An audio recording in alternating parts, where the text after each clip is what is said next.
3 যুগ ধরে জ্বলছে এই অখণ্ড ধুনি বা পবিত্র অগ্নি, যা পৌরাণিক মতে শিব পার্বতীর বিবাহের সময় থেকে জ্বলছে। আর এই মন্দিরটাই উত্তরাখণ্ডের ত্রিযুগী নারায়ণ মন্দির নামে পরিচিত।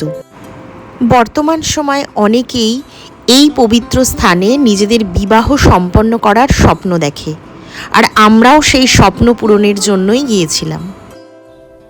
তো এই ভিডিওতে আমি কি ইনফরমেশন তোমাদের সাথে শেয়ার করব, আর কেন এই ভিডিওটা শেষ অবধি তোমাদের দেখতে হবে। আর আমরাও আমাদের বিবাহবার্ষিকী পালন করতে কলকাতা থেকে প্রায় 1800 কিলোমিটার পাড়ি দিয়েছিলাম এই মন্দিরে। নিজেদের প্রথম বিবাহবার্ষিকীতে নিজেদের বিয়ের মুহূর্তটাকে আরো একবার রিক্রিয়েট করলাম এই মন্দিরে এসে।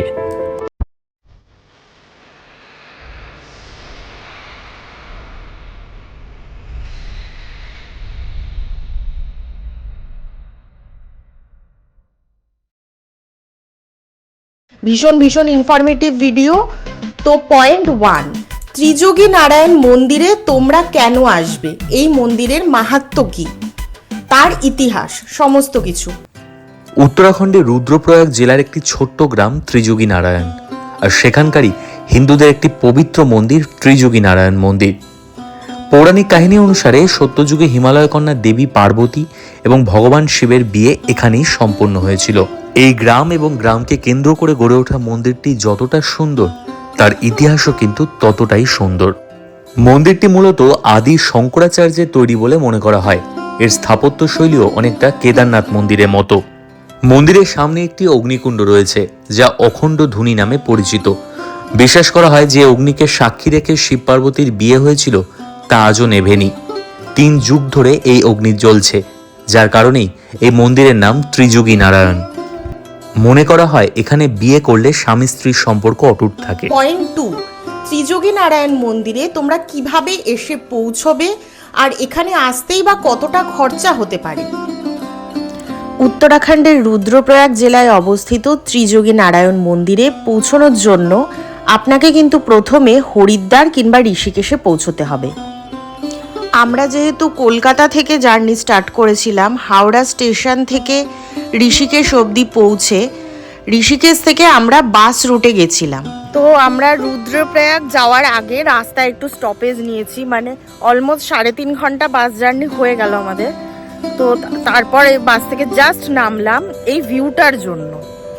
এই যে just look at the view.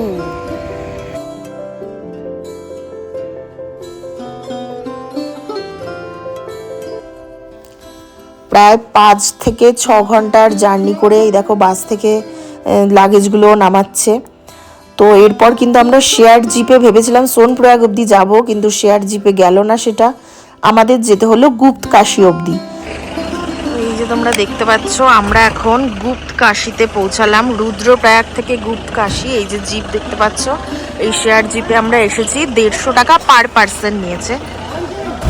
তো এখন ও বিজি আছে, লাগেজ ওপর থেকে, এই যে আমাদের উপরে লাগেজ আছে, ও এখন লাগেজটা কি করে নামাবে সেটাই বিজি আছে। আর ওই যে বাস আসে তোমার রুদ্রপ্রয়াগ থেকে, এই বাসগুলোও পেয়ে যাবে তোমরা, এরাও গুপ্ত কাশীতেই নামাবে। যেহেতু অফ সিজনে আমরা এসেছি, তার জন্য কিন্তু ডিরেক্ট কিছুই পাইনি আমরা। তো তার জন্য আমাদের গুপ্তকাশী থেকে সরাসরি আমাদের আসল যে ডেস্টিনেশন ছিল ত্রিযোগী নারায়ণ মন্দির, ঠিক সেখানে কিন্তু আমাদের বুকিং করে যেতে হলো। 2500 টাকা পড়েছে। পয়েন্ট 3, এই মন্দিরে এসে তোমরা যেখানে নিজের বিয়ের রিচুয়ালসটা পুরোপুরি কমপ্লিট করতে চাও, তার পেছনে কি খরচা আছে। আর তোমরা যারা এখানে অ্যানিভার্সারি সেলিব্রেট করতে চাও বা এই মন্দিরে পুজো দিতে চাও, তার জন্য কি খরচা আছে। এবার আসি যেই প্রশ্নটা আমাকে সব থেকে বেশি করা হয়েছে, বিয়ের আনুমানিক খরচ। খরচ মূলত আপনার অতিথি সংখ্যা এবং আপনি কি ধরনের আয়োজন করতে চান তার উপর নির্ভর করবে। তবে 30,000-এর মধ্যে ছোট পরিসরে আয়োজন করলে সেটা কমপ্লিট হয়ে যায়, কিন্তু অনেকের ক্ষেত্রে বড় পরিসর অর্থাৎ ডেস্টিনেশন ওয়েডিং, সেক্ষেত্রে কিন্তু খরচ অনেক বেড়ে যাবে। এবার আসি বিয়ের বুকিং অর্থাৎ রেজিস্ট্রেশন প্রসেস। অন্তত 4 থেকে 6 মাস আগে মন্দিরের তীর্থ পুরোহিত সমিতি বা অনুমোদিত ওয়েডিং প্ল্যানারের মাধ্যমে বুকিং করতে হবে। এবার সবার যে প্রশ্নটা ছিল যে রেজিস্ট্রেশনে খরচ কত পড়বে, রেজিস্ট্রেশনের জন্য মোট 2100 টাকা খরচ পড়বে। এছাড়াও কিছু গুরুত্বপূর্ণ নথিও আনতে হবে, যেমন পাত্রপাত্রী আধার কার্ড বা ভোটার কার্ডের ফটোকপি, বয়সের প্রমাণপত্র, সেক্ষেত্রে জন্ম সার্টিফিকেট বা মাধ্যমিকের মার্কশিট, উভয় পক্ষের পাসপোর্ট সাইজের দুটো ছবি, এটা 4 বা 6 কপি আনলে ভালো হয়, সাক্ষী হিসেবে অন্তত 2-3 জন ব্যক্তির পরিচয়পত্র। পয়েন্ট 4, এই মন্দিরে পুজো দিতে গেলে বাইরে থেকে কি পুরোহিত আনতে হয়, না এখানের পুরোহিতের সাথেই যোগাযোগ করা যায়? এই কোশ্চেনটা কিন্তু বহুবার আমার কাছে এসেছে, তো এটা পয়েন্ট 4-এ থাকছে। পুরোহিত কিন্তু তোমাদের আগে থেকেই বুক করে যেতে হবে, কিন্তু যারা বিবাহবার্ষিকী পালন করতে চাও কিংবা এখানে পুজো অর্চনা করতে চাও, তাদের ক্ষেত্রে এখানে এসে পুরোহিতের সাথে কথাবার্তা বললেও হবে। আর পুরোহিতের দক্ষিণা বলতে আলাদা কিছু নেই, তোমরা যত টাকা মনে করবে সেই হিসেবেই দক্ষিণা দিতে পারো, এদের কোনো চাহিদা নেই। তোমরা 100 টাকা চাইলে 100 টাকা, আবার 1000 টাকা চাইলে 1000 টাকা, যেরকম খুশি দক্ষিণা। পয়েন্ট 5, সমস্ত খরচা, কতটা খরচার মধ্যে কতটা কম খরচে তোমরা সমস্ত প্রসিডিওর, এই বিয়ের প্রসিডিওর তোমাদের এই ড্রিম ডেস্টিনেশন ত্রিযোগী নারায়ণে কমপ্লিট করতে পারবে, তার ফুল চার্ট কিন্তু তোমাদের থাকবে, আর পুরোপুরি ডিভাইড করা থাকবে কোন ভাগে কতটা খরচা হলো। পয়েন্ট 6, যেটা ফাইনাল, এখানে যারা বিয়ে করবে, বিয়ের রেজিস্ট্রেশন প্রসেস, রেজিস্ট্রেশনে কি খরচা আর কি কি জিনিস তোমাদের আনতে হবে, এই সমস্ত কিছু এই ভিডিওতে থাকছে। তো এত কিছু ইনফরমেশন জানার জন্য ভিডিওতে কিন্তু আমার সাথে শেষ অবধি থাকো। দুটো বিষয় জানিয়ে রাখি, এখানে কিন্তু ওয়েডিং এর জন্য গেস্ট অ্যালাউ কিন্তু মাত্র 30 থেকে 35 জন বা 40 জন। আর ফুলের মালার ক্ষেত্রে কিন্তু ঋষিকেশ বা হরিদ্বার থেকে আনাটাই ভালো হবে, কারণ এখানে অরিজিনাল ফুলের মালা পাওয়া যাবে না, প্লাস্টিকের ফুলের মালা কিনতে হবে।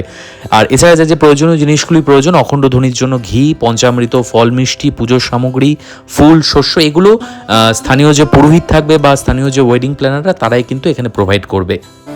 আমরা তো এখানে নিজেদের অ্যানিভার্সারি সেলিব্রেট করলাম, বলতে পারো রিম্যারেজ করলাম, তাই আমাদের কিন্তু আলাদা কোনো রেজিস্ট্রেশন ফি তার জন্য দিতে হয়নি।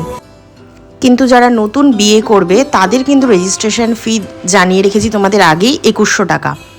তাহলে ওভারঅল খরচটা তোমাদের বলে দিই, বিয়ের জন্য 30 থেকে 40,000 টাকা, অ্যানিভার্সারি বা পূজার্চনার জন্য তোমার নিজের ইচ্ছে মতো যত টাকা তোমার দেওয়ার মনে হবে সেটাই দিতে পারবে, তার জন্য কোনো বাধ্যবাধকতা নেই। আর যা খরচ এখানে পৌঁছতে সেটা তো তোমাদের আগেই বলে দিলাম।